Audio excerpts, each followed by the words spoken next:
Hello, ladies and gentlemen. I am very happy to report to you today that I am driving a Saab 9000 Turbo with an automatic transmission. This car happens to belong to my Saab mechanic, one of the two individuals I would consider to be my Saab mechanic. And this car, despite the fact that it currently is reading 244,344 miles, runs like a dream. Of course, it does belong to a Saab mechanic, so you would expect nothing less. We're currently doing approximately 85 miles an hour, which may or may not be the speed limit on this road, I don't know. And it runs smooth. There's some squeaking in the back. He's taken the back seats out of this thing. I think he uses it as a parts hauler slash loaner car, which is, you know, fair enough. But it runs great. It's been a while since I've driven a 9000. The last one I drove belonged to me briefly, and I crashed it going 125 miles an hour, but that's a story for a different time.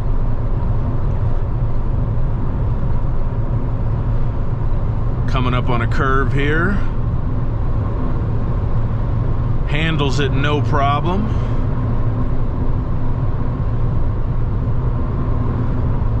Let's see, we got a little road here. Let's see.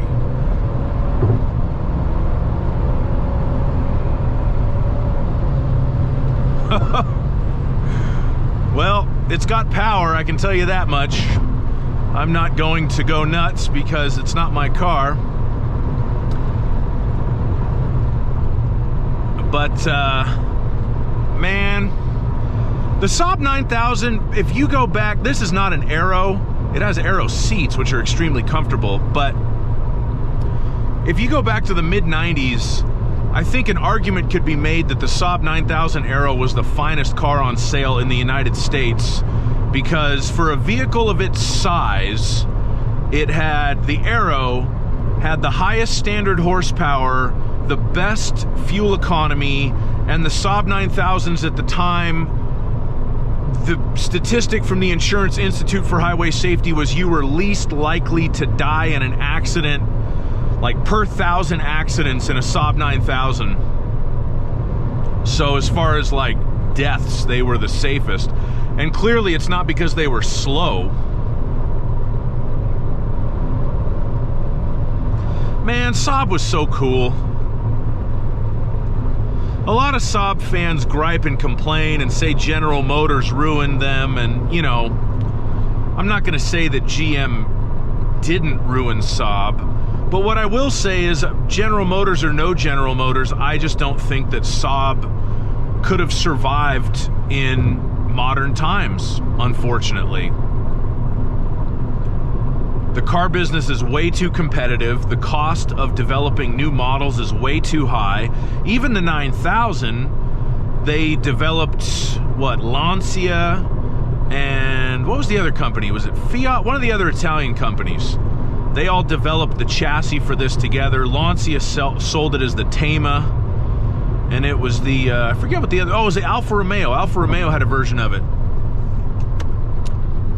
So even going back to the 80s, it was too expensive for Saab to develop a new chassis on their own, and that required some compromises based on what they would normally do as a brand.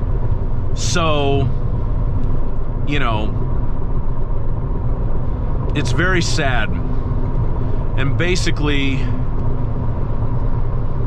we're not allowed to have nice things. Or people are just too greedy, and that's why we can't get Saabs anymore. But it was also kind of a, I mean, they built wonderful cars, and I love Saabs, but let's be honest, I'm driving one with 244,000 miles on it, and the reason I am is because I'm having another one with, I have no idea how many miles on it, probably at least this many, serviced right now. The cars they built lasted a long time, and the type of people that bought them kept them a long time, and that's not necessarily the best business model.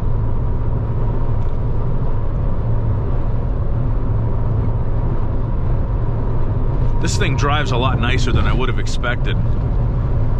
It's definitely got some squeaks and rattles. The exterior's not gorgeous. It spent some of its life in Vegas and it's black, so the paint's all sun-faded. But it runs like a top. Air conditioner blows cold. Steering is relatively light, but accurate.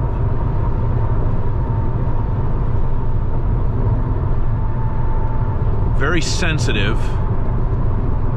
And not overly sensitive. If you make a very small correction on the wheel, it does change the path of the car, but not a huge amount. But you can feel every millimeter you put into it, you get a response out of it.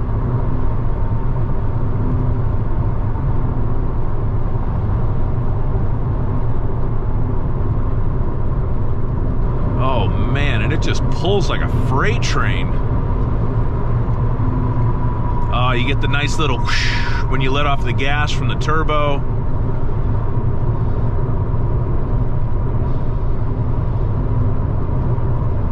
The one that I had many years ago that I crashed, it was a 92, and I had bought it used, of course, and the guy who I bought it from had put an aero motor into it, so it had the TD04 turbo, it had a different exhaust on it, and it had all the power that the aero did, but it didn't have the aero suspension, which is kind of what did it in. But that car was very quick. It was a 5-speed manual, and going to pass somebody in third or fourth, it had a shocking amount of power for a 2.3 liter engine, even though it was turbocharged.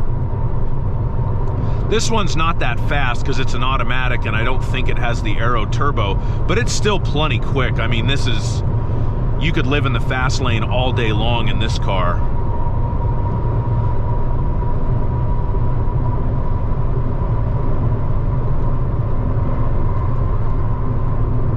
And it doesn't feel stressed at all.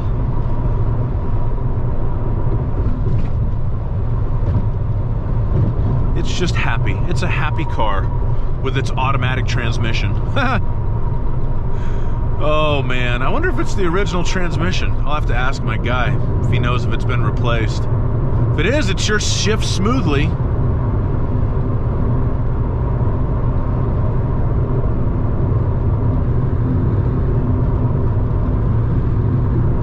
Just drove past a Tesla showroom.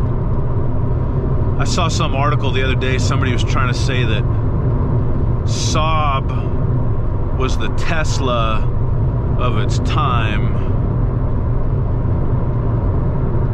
Maybe. Tesla customers or Tesla people can be somewhat annoying. I don't know that Saab people are that annoying. Of all of the internet communities, online communities that I've ever lurked or participated in, which admittedly is not that many because I really, despite the fact that I'm a world famous YouTuber, I really hate social media, and message boards were the precursors to that.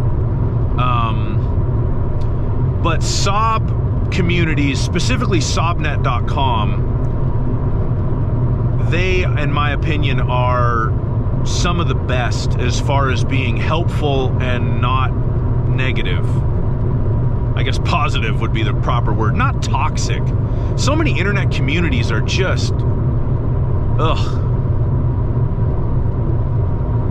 I like firearms. I have a collection of firearms, and oh my God,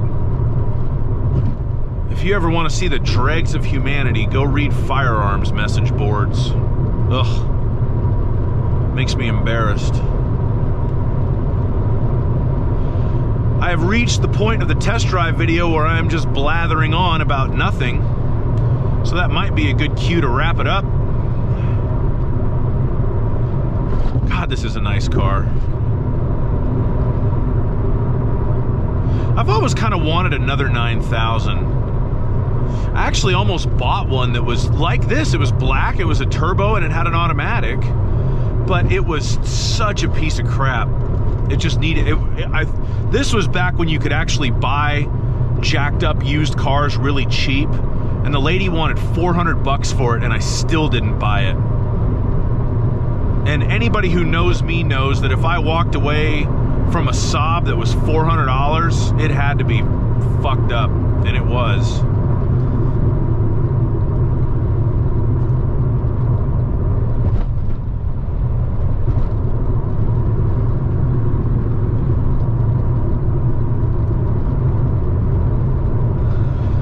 Anyway, I think that's about all I got to say about the old Saab 9K.